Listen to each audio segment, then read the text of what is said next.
Hello. Do you have to make presentations? Do you hate presentations? I like presentations, but one thing that you are probably maybe good at with presentations are making PowerPoint presentations because you have visual aids to help you, so you don't really have to talk as much if you're nervous about talking. Presentation skills is something that you can work on. We have videos on engVid.com to help you with presentation skills. So go and check those out for learning how to speak during presentations. But what we're going to focus on today is the visual aspect of presentation. So your PowerPoint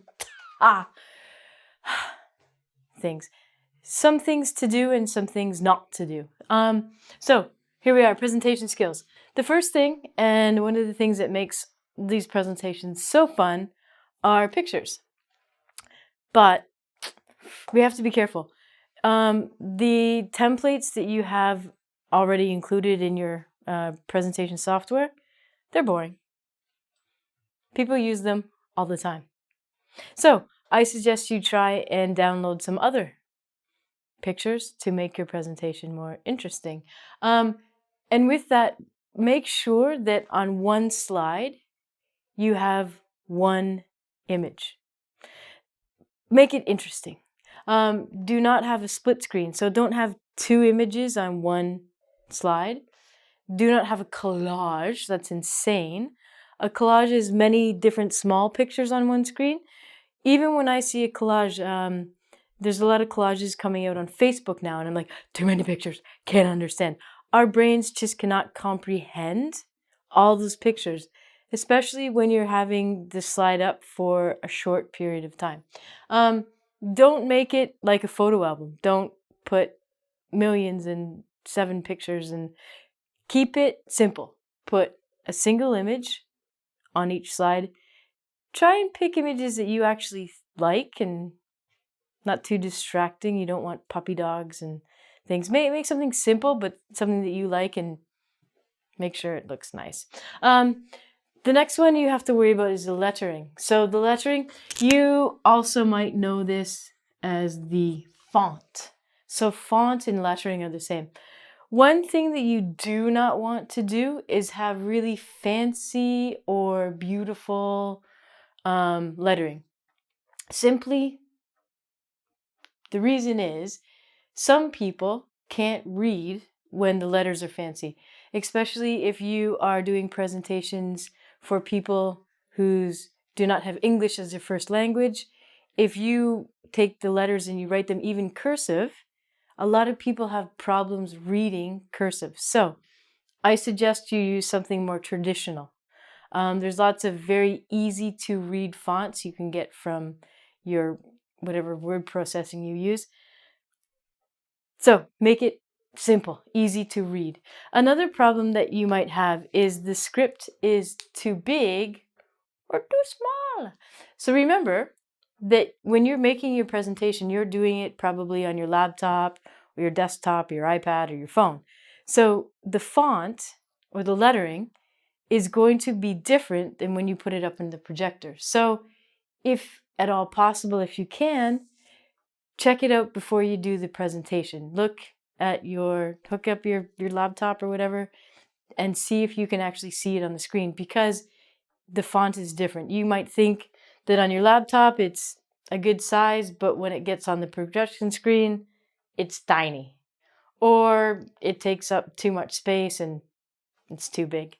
Next up are the words or the text. So there's been studies done on how many lines of text a human can absorb or understand.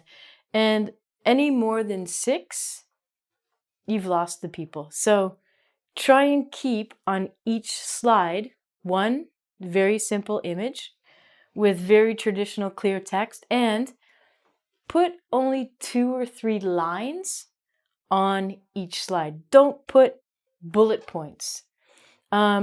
If you have more than 6 lines, or if you have bullet points, again, we just can't remember them all. We just lose focus. We have something called too much information, too much info, TMI. Too much information means that if you have more than 2 or 3 lines, we're just not getting it. Our brain we just can't learn it like you want us to. The other one that's probably really important is the colors that you use. Now, it's fun to have different colors. It helps us, as you can see on the board, it helps us create contrast and highlight words or things you think that are important. But if you have different colors within one word, can you read this word? It makes it really, really difficult to read. This word says different, and maybe when you're watching the video at home, you can't maybe see the I or the E. This looks very childish. When we're kids, we can make different colors. It's fun. But your presentation isn't for children, and it's not meant to be fun. You want to have the title and the words very easy to read. You don't want them to be difficult, and you don't want to have people straining their eyes to figure out what word that is.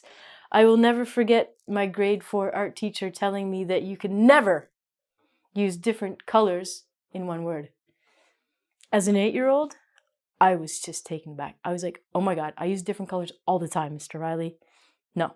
So I remember this. Thank you, Mr. Riley, if you're still out there, for teaching me this very important lesson. But what you can do is you can definitely use different color, one different color, to highlight or emphasize one word. So down here, you can use one different color to emphasize important words. So as you can see, I want you to focus on the word one and emphasize. The other words, I'm keeping black. So one different color will really help this pop out or stand out. If you use too many colors, again, sorry, we get confused. So, I'm dying. Someone give me an Alka-Seltzer.